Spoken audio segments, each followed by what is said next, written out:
아멘. 할렐루야. 오늘은 복음을 전하기 위해 반드시 필요한 것이라는 제목으로 말씀을 나누겠습니다. 여러분 왜 사십니까? 너무 도발적인 질문일까요? 무엇을 위해 사십니까? 어떤 목적을 가지고 내가 왜 숨을 쉬고 그리고 이 땅 가운데 무엇을 목표로 하고 살아가십니까? 조금 더 직접적으로 질문을 드리겠습니다. 여러분은 무엇을 할 때 가장 기쁘고 행복하십니까? 행복한 가정을 꾸리기 위해 사십니까? 아니면 직장이나 사회에서 인정받기 위해 사십니까? 아니면 돈을 많이 벌기 위해 사십니까? 아니면 노후에 좀 안정적으로 병 없이 건강하게 오래오래 사는 것을 목표로 하고 계십니까? 여러분, 이런 것들은 사실 그리스도인이 아니어도 다 하는 것이죠. 불신자들도 다 이런 것들을 행복이라고 생각하고 이런 것들을 목적하며 살아갑니다. 그런데 우리는 겨우 이런 것들을 위해 주님께 부름받은 존재들이 아니죠. 우리 주님께서 이렇게 살라고 하시기 위해서 어저께도 성탄절이었지만 그것 때문에 이 땅 가운데 오신 것이 아니고 그것 때문에 십자가에 달려 죽으신 것이 아닙니다. 여러분, 예수님께서 우리를 피로 사셨습니다. 값 주고 사셨습니다. 그렇기 때문에 우리는 이제 누구입니까? 예수 그리스도의 종입니다. 우리가 세상의 종 노릇하고 있었지만 이제 주님께서 십자가의 피로 사셔서 우리를 새롭게 하셨고 이제 우리는 누구를 위해 사는 것입니까? 우리 주인 되신 예수 그리스도를 위해 사는 것입니다. 여러분, 종이면은 내 마음대로 할 수 있습니까? 네? 종이면은 내 마음대로 절대 할 수 없죠. 주인의 명령에만 복종하는 것이 종입니다.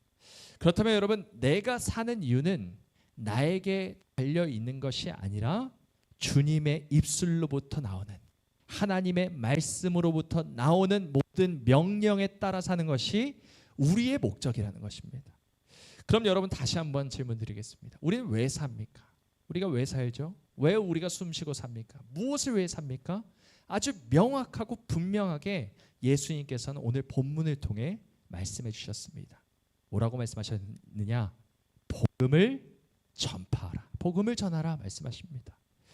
여러분, 오늘 본문 말씀이 어떤 말씀입니까? 예수님이 부활하신 후에 부활의 몸을 입고 제자들에게 갑자기 나타나신 장면입니다. 그때 11 제자들에게 나타나셔서 복음을 전파라고 명령하셨는데 이것을 무슨 명령이라고 하냐면 지상명령이라고 합니다. 여러분 잘 한 번쯤은 들어보셨으리라 생각합니다. 모든 민족으로 제자를 삼아라. 복음을 전하라. 이것이 너희가 해야 할 일이다. 유일한 일이다 라고 말씀하시는 것이죠. 오늘 본문 말씀에서 예수님은 제자들에게 이렇게 말씀하신 것입니다. 우리 함께 읽어보겠습니다. 시작. 또 이르시되 너희는 온 천하에 다니며 만민에게 복음을 전파하라. 마태복음 28장에서는 너희가 처음에 아버지와 아들과 성령의 이름으로 세례를 주고 또 모든 민족을 제자로 삼아가 먼저 나오죠. 모든 민족으로 제자를 삼아 세례를 주라 하신 말씀이 28장 마태복음 28장에 나와 있으면은 오늘 본문 말씀은 조금 더 축약된 말씀입니다. 그런데 같은 말씀이죠. 복음을 믿고 구원을 얻은 자들은 반드시 이 복음을 나만 간직하고 있는 것이 아니라 반드시 어떻게 돼요? 복음을 전해야 한다는 것입니다. 복음을 전하는 것. 우리가 사는 이유가 바로 이것입니다. 여러분, 예수님이 이 땅에 오셔서 하신 것이 무엇입니까? 복음을 전하신 거예요. 그래서 마가복음 1장에는 이렇게 말씀합니다. 이르시되 때가 찼고 하나님의 나라가 가까이 왔으니 회개하고 무엇을 믿으라? 복음을 믿으라. 회개하고 복음을 믿으라. 예수님께서 공생의 사역을 시작하시면서 하신 첫 마디가 바로 이 말씀이었습니다. 그리고 지금 오늘 본문 말씀처럼 부활하고 승천하시기 바로 직전에 제자들에게 당부하신 건 역시도 바로 이 말씀. 복음을 전파하라. 모든 민족에게 복음을 믿게 하라 말씀하신 것입니다. 우리 주인이신 예수님이 이렇게 사셨으니 그리스도의 종된 우리 역시도 복음을 전하는 삶을 살아가는 것이 마땅하다는 것입니다. 그럼 여러분 다시 한번 질문 드리겠습니다.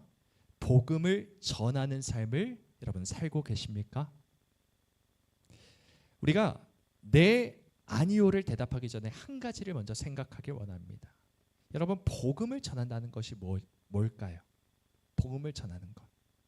그냥 전도지를 여기저기 뿌리는 것이 복음 전하는 것일까요? 아니면은 이웃 사람들에게 우리 교회 좀 한번 나와봐. 우리 목사님 뭐 40대야, 뭐 젊은 사람이야, 이런 것들이 복음을 전하는 것일까요? 하나의 의미로서 일부분이 될 수는 있습니다. 복음을 전하는 하나의 통로로서 그것이 사용될 수는 있겠지만 복음의 본질은 그것이 아닙니다. 복음을 전하는 본질은 그것이 아니죠. 근본적으로 복음을 전한다는 것이 무엇인지 우리가 조금 더 고민을 해봐야 한다는 것입니다. 복음을 전한다는 것은 단순히 전도지를 돌리거나 전도를 하고 이웃을 교회로 데려오는 것만을 말하는 것이 아닙니다. 여러분 수많은 한국 교회가 전도를 합니다. 그렇죠? 전도지를 돌립니다. 이 거리에 나와서 뭐 우리 교회에 오세요. 열심히 이렇게 홍보를 합니다. 그런데 결국에는 많은 사람들이 교회에 있는 사람들, 성도들, 권사님들, 집사님들, 장로님들, 목사님들의 모습을 보고 실망하고 떠나는 경우가 얼마나 많은지 모릅니다. 이게 무엇을 의미하는가? 우리가 홍보는 하는데, 교회 홍보는 하는데 진정으로 복음이 무엇인지를 전하지 못했다라는 것입니다. 교회에 나오게 하는 것이 복음을 전하는 것이 아니라 복음으로 살아내는 것, 내가 복음을 믿고 내가 먼저 복음이 무엇인지를 이해하고 복음대로 하나님의 명령대로 살아가는 것까지 하는 것이 바로 복음을 전파하는 삶이라는 것입니다. 이것이 바로 제자의 삶이죠. 하나님의 나라가 이 땅 가운데 이미 임했고 우리가 그 나라의 법도대로 하나님의 명령대로 살아가는 제자들이다. 이것을 우리가 삶으로 증명해내는 것이 복음을 전파하는 것입니다. 내가 복음이 무엇인지 모르고 내 삶에서 복음의 능력이 나타나지 않는데 입술로만 예수님 믿으십시오, 예수님 믿으십시오라고 말하는 것은 사실 반쪽짜리도 안 되는 것이죠. 세상 사람들은 우리의 말을 듣기 전에 먼저 우리의 무엇을 보냐면 삶을 봅니다. 어떻게 살아가는지를 봅니다. 그래서 사도 바울은 우리가 그리스도의 편지라 말합니다. 나의 삶으로 세상 사람들에게 예수님의 말씀을 전해야 한다라는 것이죠. 하나님의 나라는 말에 있지 아니하고 무엇에 있다 말씀합니까?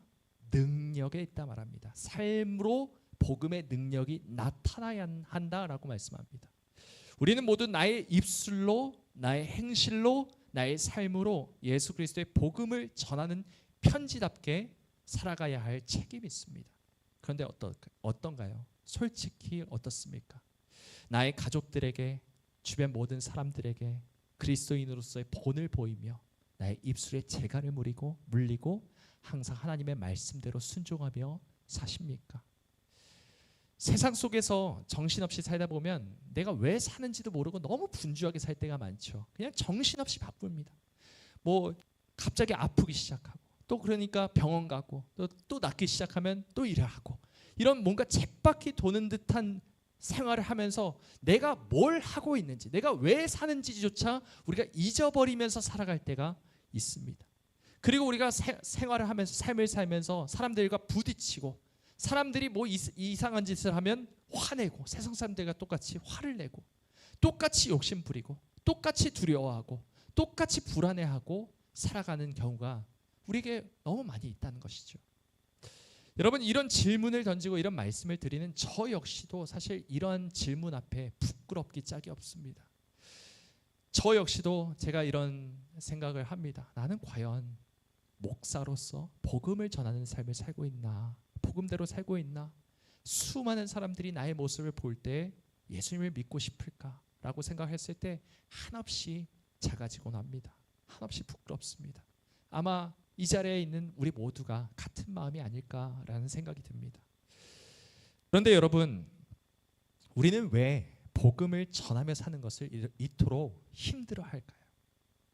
왜 교회 밖만 나가면 복음대로 살지 못하고 힘을 잃은 채 복음을 부끄러워하고 감추고 그리스도인답게 살아가지 못하는 것일까요? 이유는 딱 하나입니다. 자꾸 내 힘으로, 내 의지로, 내 노력으로 하려고 하기 때문입니다. 여러분, 우리가 하나님의 은혜로 구원받았다고는 하지만 사실 우리 삶을 보십시오. 우리 내면을 보십시오.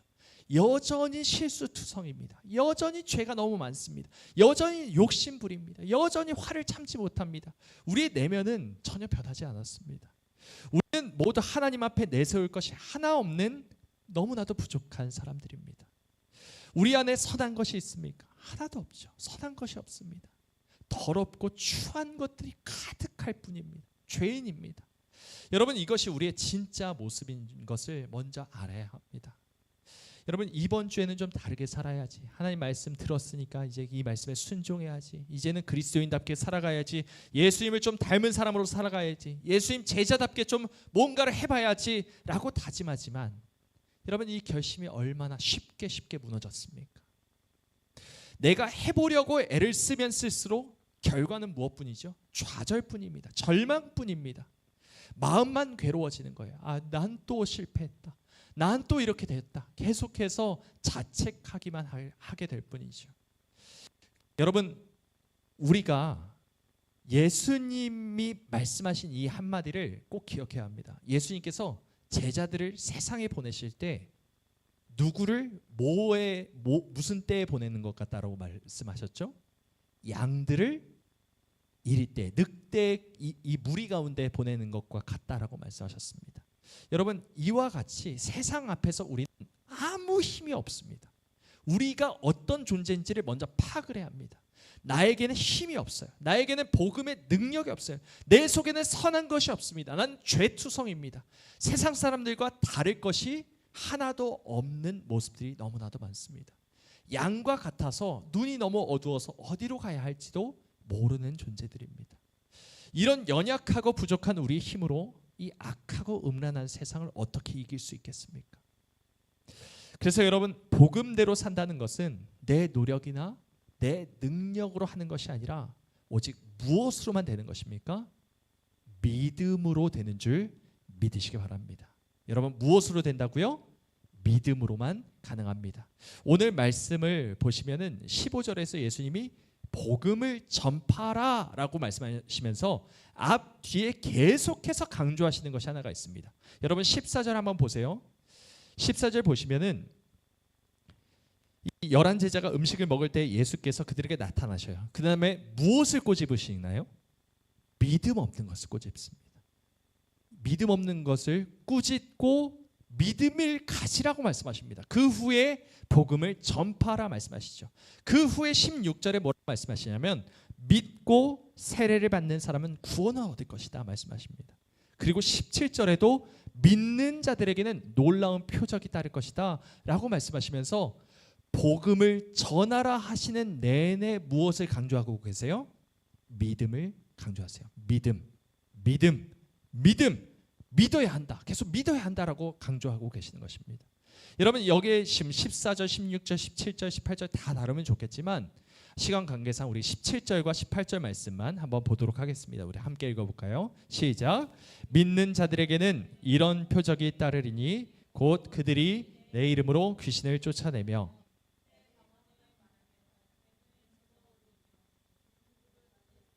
해를 받지 아니하며 병든 사람에게 손을 얹은즉 나으리라 하시더라. 아멘. 여러분, 믿는 자들에게 어떤 표적이 나타난다고 지금 말씀하고 있습니까? 귀신이 물러갑니다. 쫓아내죠. 새 방언을 말하고요. 뱀을 집어 올리고 또 독을 마셔도 해를 입지 않고 병든 사람이 손을 얹으면 낫게 된다라고 말씀합니다. 여러분, 이게 무슨 말입니까? 그냥 믿으면 내가 초능력자가 된다는 말일까요? 슈퍼맨이 된다는 말일까요? 아무도 나를 죽일 수 없다는 말일까요? 어떤 말입니까? 여러분, 이 말을 잘못 해석하면 믿으면은 모든 것을 다 할 수 있다. 마치 초능력자가 된 것처럼 말을 하고 내가 특별한 사람이 된 것처럼 생각할 수 있습니다. 여러분, 이 말은 그런 말씀이 아닙니다.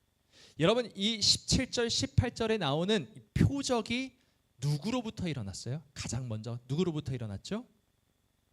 예수 그리스도로부터 일어났습니다. 세례 요한이 예수님이 메시아인지 헷갈릴 때가 있었어요. 믿음이 좀 흔들렸을 때, 헷갈렸을 때 뭐라고 말씀하냐면 병든 자가 나음을 얻는다. 귀신이 쫓아냄을 얻는다. 눈이 못 보는 자가 보게 된다. 지금 이런 일들이 메시아를 통해서 나타나는 표적인 것을 믿으라, 이렇게 말씀하시는 장면이 있습니다. 여러분, 예수 그리스도로부터 이런 표적이 나타난 줄 믿으시기 바랍니다. 이것은 사람으로부터 난 것이 아니라 하나님으로부터 난 것이고 하나님의 아들로부터 나오는 것입니다. 오직 하나님으로부터만 나오는 것이 바로 17절 18절에 나오는 표적이라는 것이죠. 그러니까 여러분, 믿는다는 것은 내가 대단해지는 것이 아닙니다. 내가 내공이 쌓이는 것이 아닙니다. 내가 더 막 세게 믿으면 갑자기 무슨 돌이 부서지고 막 산이 옮겨진다는 말이 그런 말이 아닙니다. 이 모든 권능의 주인 되시는 예수 그리스도의 이름만을 뭐한다? 믿는다. 오직 예수님만을 의지한다라는 말이 바로 여기에서 예수님께서 강조하시는 믿음의 본질이라는 것이죠. 여러분, 나에게는 아무 힘이 없습니다. 나에게는 선한 것이 없습니다. 하지만 예수 그리스도의 이름에는 세상을 이기고도 남을 강력한 능력이 있는 줄 여러분 믿으시기 바랍니다. 단순하지만 너무나도 강력한 약속이에요. 우리가 이것을 믿기만 하면 세상을 이길 능력이 우리에게 샘솟듯, 생명수의 강이 솟듯 우리의 삶 가운데 넘치게 될 것이라고 약속하고 계시는 것이죠. 여러분, 오늘 이 말씀과 같은 완전히 맥을 같이 하는 구약의 말씀 하나를 소개해드리고자 합니다. 이사야 40장 말씀인데 우리 천천히 한번 읽어볼까요? 시작. 너는 알지 못하였느냐? 듣지 못하였느냐?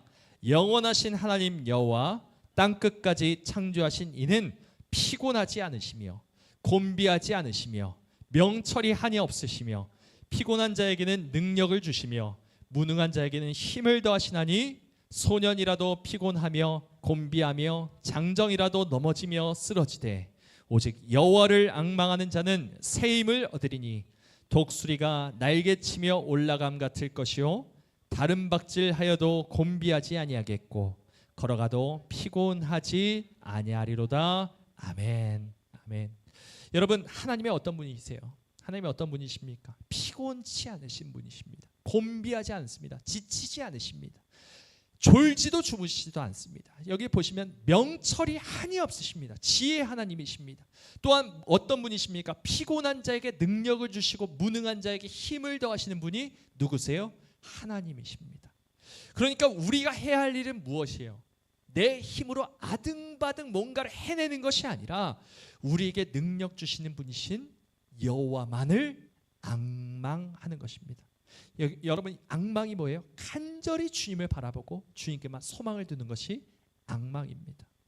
여러분, 이게 바로 예수님이 강조하신 예수 그리스도를 믿는 믿음인 줄 믿으시기 바랍니다. 주님, 저는 못합니다. 여기 장정이라도 쓰러지고 피곤하지 않습니까? 청년이라도 넘어집니다. 저는 나이가 많습니다. 저는 여기저기 아픕니다. 저는 교회 올라오는 것도 힘듭니다. 하지만 주님, 저의 육신의 힘으로 나의 의지로 나의 능력으로 살아가는 것이 아니라 오직 하나님 내게 주신 그 귀한 이름 예수 그리스도의 아름다우신 이름만을 내가 붙들오니 나에게 새 힘을 허락하여 주시옵소서. 주님, 나를 도와주십시오. 이것이 바로 믿음인 줄 아시기 바랍니다. 여러분, 내 성격으로는 도저히 용서가 안 되는 것이 있을 것입니다. 그런데 나를 용서하신 예수님을 생각할 때 우리는 비로소 용서하기 시작합니다. 내 마음 사랑이 없습니다. 한 사람도 우리는 제대로 사랑할 수가 없습니다. 능력이 없어요. 하지만 나를 사랑하신 예수 그리스도의 십자가의 사랑이 다시 한번 새롭게 우리의 삶 가운데 다가올 때 우리는 비로소 사랑할 수 있게 됩니다. 내가 사랑하는 것이 아니라 내 안에 계시는 예수님께서 사랑하게 만들어 주시는 것이죠. 우리가 이렇게 예수 그리스도의 이름의 능력을 믿고 의지할 때 하나님은 내가 도저히 할 수 없는 일들을 비로소 하기 시작하십니다. 여러분, 말씀을 맺겠습니다. 우리가 무엇 때문에 살아갑니까? 이제 우리 다시 한번 우리의 본분이 무엇인지를 기억하기 원합니다. 우리는 예수 그리스도의 종입니다. 예수 그리스도의 종으로서 하나님의 명령, 예수님께서 우리에게 분부하신 명령, 복음을 전하는 삶을 살아내야 합니다. 복음을 전하려면 내 힘으로는 안 됩니다. 세상 앞에서 우리는 힘없는 양과 같습니다. 세상은 너무나도 커 보이고 철옹성과 같이 흔들림이 없는 그런 바벨탑과 같아 보입니다. 우리 힘으로는 할 수 없습니다. 하지만 예수 그리스도의 이름의 능력을 의지할 때 세상이 감당치 못할 우리들이 되는 줄 믿으시기 바랍니다.